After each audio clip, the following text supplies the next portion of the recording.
tuna chuanin hei daily bible kan tiang chi te hetiang ni olsam taka siam dan kan lo zir lenga i ki hei tunlaya TKP te KTP te le PYD kan ti te hu hianin i project a hen nei thin na TKP ke ni te pon kan ne kan unit te pon daily news kan post thin ani ni tin pathian thu hi patang kai ve em ya tin baka ni tin bible chang kan lo chiar ve pha thina apoi mo ve em ani hai kan han status thina group ate kan han post ati khan ni tin khan i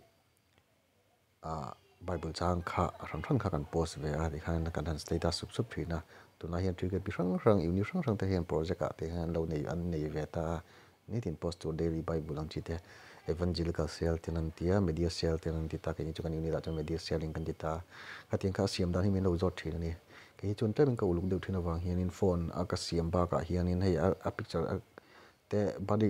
is turang chi te ha khatien chi te hi kan ke ni kan uni thing kan nei ta khatien chi ten thalang chi te kha rap te khatien ati kol te ngai thina wang khan in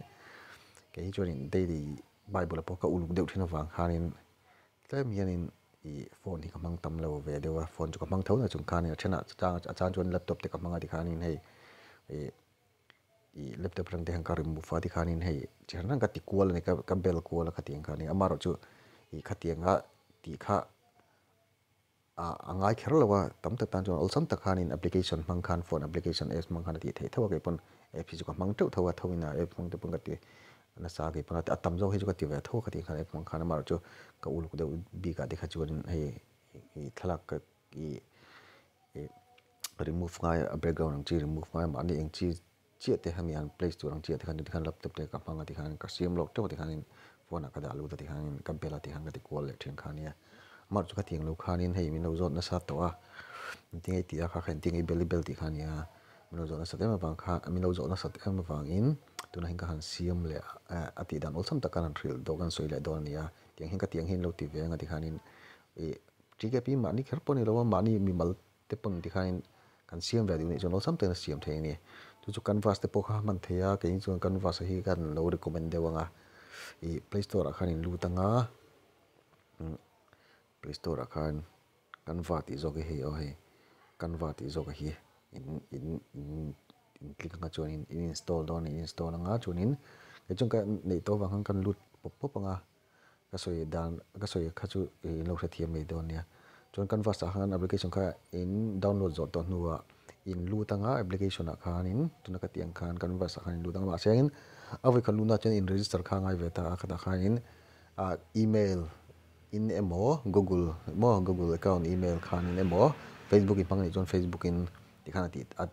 aron langa chuan in du zok khan click anga google po khan pang the facebook po khan pang the chuan man in ti zo khan register zo khan ti naron lu don ta ni chuan ta khan in hei du kha ti ta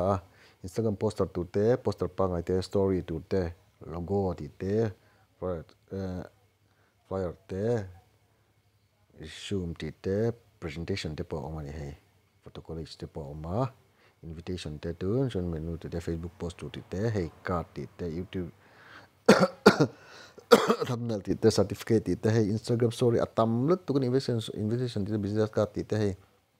atam lut tu kan hei Facebook photo cover ti te kha om tok ta ni chuan in du ber kan siam tur kha poster te kha ni ta hei poster hi lo click ta ila poster khan kan ning lo don ba khan chuan hei template kha du le a blank kan pang thei ta tia kan click anga template blank kha kan tianga chuan ta hian kan thlang don ta ni hei kan du ber kha thlan tur tam lut tu kan hei free kha ni ta ni hei chan ran ka thlan thei ta example a hi kan ti chin don pot ni hei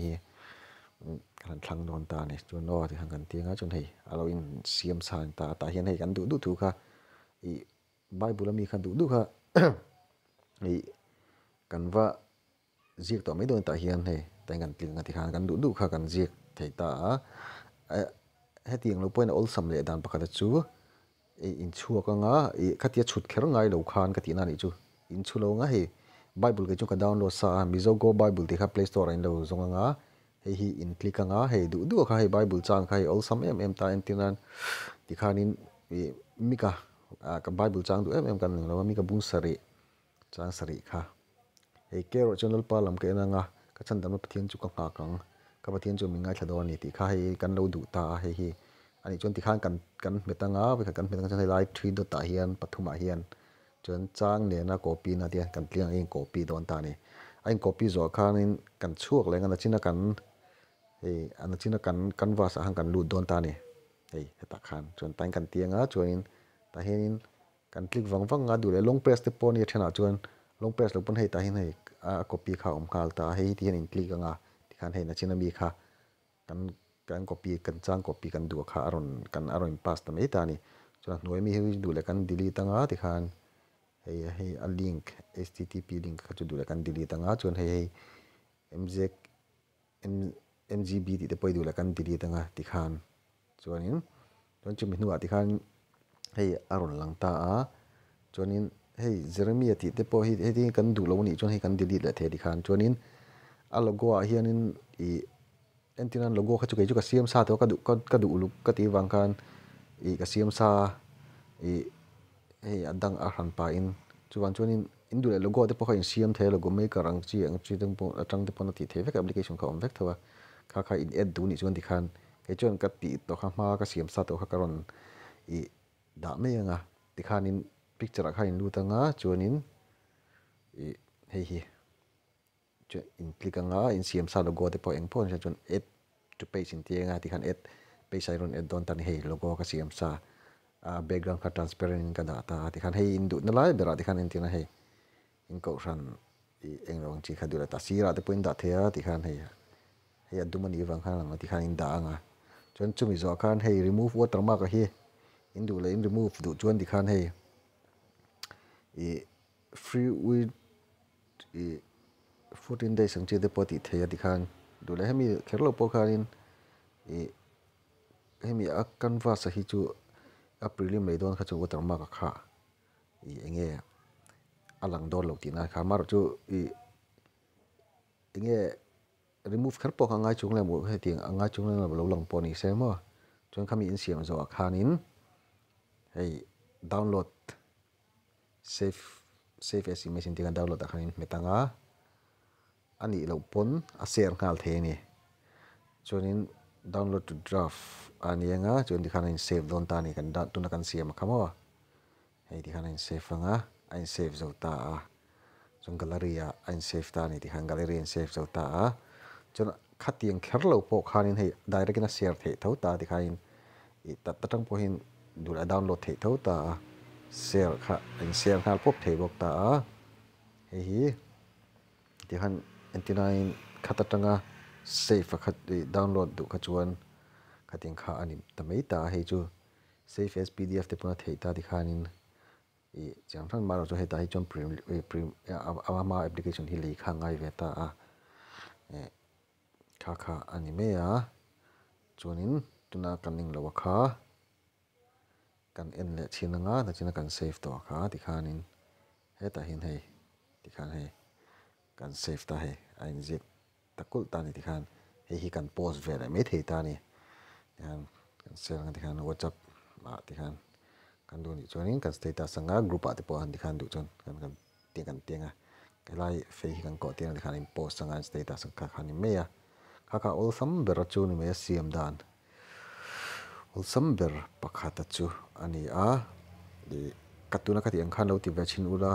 canvas te pawh khain long pang dang dikhan in daily ani tina postura khati khanin in lo ti ver thin dor nia all sam ema nakin ai te computer laptop matia ti kul thapa editing kha tu thiam ve fe te ngai ve khanin a boi thla ka chuan chuanin tunami ka tiang khanin in lo siam ve ngol tham ta khan ti khanin thlan tur kha tam lu tukin du khain thlang kol te ti khanin in thlang in save nga ti khan post khan ve mai ni chu momo le tang ka pi ka nom ta ka ron siam la lokani ka lom tin ka video hi khongai mi lo share sak ula mi lo subscribe sak ula chuanin thei te khan ti khan mi lo the dar sak lo whatsapp group ate pawh khan link ka hi enge YouTube link ate mi lo share sak ve di khan enge kan Mamawh ang chi tur te le tu la ka hriat ang chi te kan thiam ang to ka inpui kan tum ve zela nga ti khanin kan Mamawh tur ang chi thil poimo phone chung chang emo kan hriat ang to king lo khatiang te pawh kan thiam ang to khanin lo video ang chi hetiang hen lo siam kan tum zela nga pa pung kan siam to thena mami kan ti te pawh lo en le tu la ti khanin khongai takin share เลย subscribe ลงอาคารจันมีโนลาปุยไว้ทุกทางการซ้อมบอกเจ้านี่กันหล่อไหม